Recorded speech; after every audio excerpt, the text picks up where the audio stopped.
Good morning, everybody, and welcome to this beautiful spring day. I haven't gotten myself outside yet because it's still a little cool and rainy, and I like my creature comforts. So if you don't know who I am, I'm Rita Hickman, a body-mind expert and a shiatsu massage therapist. My specialty is helping women who are in toxic and narcissistic relationships really enjoy their life.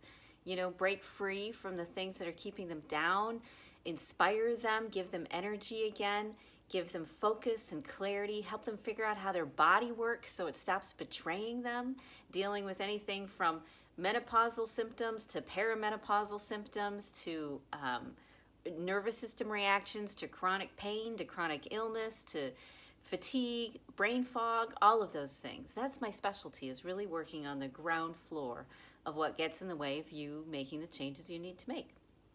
So today we're talking about people we love in toxic relationships. Once you've been listening to these for a while or engaging or reading up on narcissism and toxic relationships, you start being able to see the signs. You start looking around you and you look at your friends and you look at your family and you're like, you know what, they're struggling with this. It's either their mother or their father or their spouse or their boyfriend or their girlfriend or whoever it may be, their child. And we watch them and we watch them struggle. Now, it's so normal for all of us to, be dealing with our own problems so much that we really don't want to get involved with anything else. We're struggling, we're tired, we're frustrated. There's a part of us that just wants to live and let everybody deal with their own problems, and I'm tired of having compassion for it all. We're compassion burnt out, partially because we're burnt out, we're empty. And so we look at the people around us, especially those we love, and we see the toxic relationships that they're in, and maybe we say things like, well, they're an adult, they need to figure it out, or why don't they just get, their stuff figured out and get together like I have? Or maybe, how do I help them fix it? How do I help take the burden off of them? One of the best ways you can help someone who is in a traumatic situation is to look at them and let them know with your love and your thoughts and your words that you believe them. I'm asked for advice several times from medical professionals. And one of the things they ask me is, what happens when someone comes into my office and they're talking to me and they tell me about some abuse that happened, physical or mental or emotional, and they don't know how to respond. They don't know whether to respond with pity, whether to respond by giving good advice or blowing it off. People don't quite know what to do, and that may be where you're at too. You look at the people you love, you know that they're in a difficult situation, but you don't know what to do to help. So, when I look at someone and when I talk to someone and they share something with me, first of all, they have to feel safe enough to share with me, that I'm not going to judge them. I'm not going to minimize them or even give them a lot of advice. I'm going to listen and accept and be with the experience that they're having. So, first of all, they feel safe. And when they feel safe and they tell me how they feel, what their experience is, I believe them. This is true with anybody with mental health or trauma or toxic relationships. One of the challenges our society has is that we re-traumatize people who are going through a hard time. We look at their experience and we don't really understand what they're going through, but we project onto them how they should deal with it, how we'd want to deal with it, or we think we've dealt with it in the past. We come up with all of this great advice, let's say, on what they should be doing, when in reality, what most people need, at least on the first steps, is to just know that they're not crazy, that they're not alone, that they aren't making this up, that whatever experience they're having, whatever thing that they're feeling is real. So even when a narcissist comes to you and spews all of their anger and pain and emotional frustration onto you, they're telling you their version of the truth. They're telling you what is true for them. Now, when people criticize me, it actually doesn't happen in my business life too often, but when people have opinions about me, I like to look at them through this lens. that they're sharing something with me that is deep and personal for them, something that's real for them, maybe they've struggled with in the past. And it's a gift and an honor to me that they feel safe enough to share that part of their soul. Now, they don't know they're doing that, the narcissist or the self-absorbed, or even you sometimes.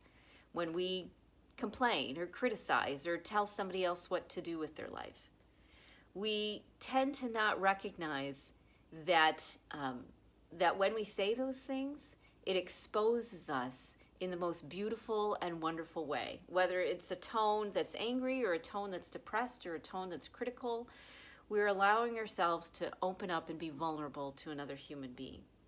And so when someone is struggling with a toxic relationship, it's very hard for them to be open to another human being. And so it's important to not only be safe for them, so that they know you're not going to attack them, because everybody in their life has in the past, or that's what they think is going to happen. And then when they share something with you, to be neutral but supportive, caring and compassionate, but not feeling sorry for them. More like, that's got to be really hard. Or tell me more about it. Something that allows people to breathe again. Because their experience really is their experience. It really is what's happening to them. It really is what's true for them. That's their reality, no matter who it is. And they're sharing with you their reality, whether they're doing it through a complaining way or through a needy way or passive-aggressive way or straight out and in your face. They're telling you exactly what's going on with them.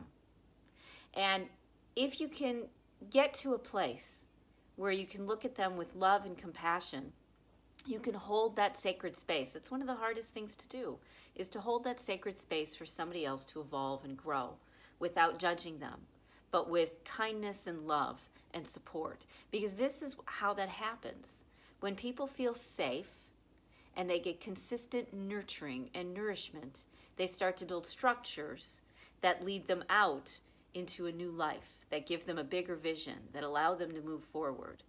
So we can be this for people in our lives. We can be this for the people we love. Maybe we get aggravated or frustrated because they're still complaining about the same thing. But one of the reasons they're complaining about the same thing is because they still don't feel heard. Now, it's going to take longer than you want it to. It's the way it always works. I get irritated much quicker than I want to get irritated.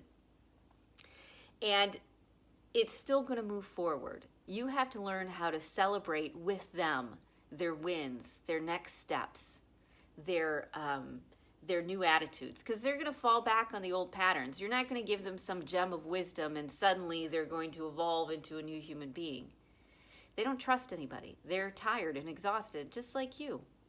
And so it takes a while to help move through that resistance, to believe that maybe someone does care. Maybe somebody does have the ability to listen, and maybe for once they feel heard. Because being heard is much more than someone nodding.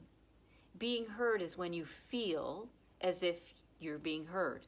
So it's not about you and whether you're hearing them. It's not about you proving that you're hearing them. It's about them feeling that you're hearing them. So you look for the ways that you can help them feel safe. You look for the ways that you can help them recognize that you care about them. And sometimes it's just consistency, because they'll believe that whatever you say must come from some sort of ulterior motive, and that can be a challenge too.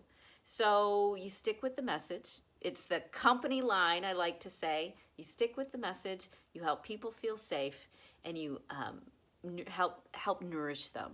Now, with the narcissist or a toxic relationship, you're only able to do those things when you're not being victimized by them. So it's very hard when you're in the relationship to look at them that way. So your first focus, first and foremost, needs to be nourishing you, doing the same things you want to do for the people you love, helping yourself feel safe, and making sure you get consistent, regular nourishment, mind, body, and soul.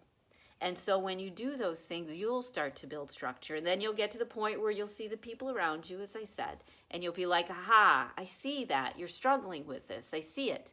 And the best thing you can do is help them feel safe and nourish them. And you do that by believing them, letting them feel heard, understood, and that they matter. Okay? And when we all get those things, we rise above our pain and we rise above our exhaustion and we become the person that we're meant to be. And the world really needs us to be that person anymore. It doesn't need us to be in pain and exhausted and struggling and pushing through and powering through it and doing it alone.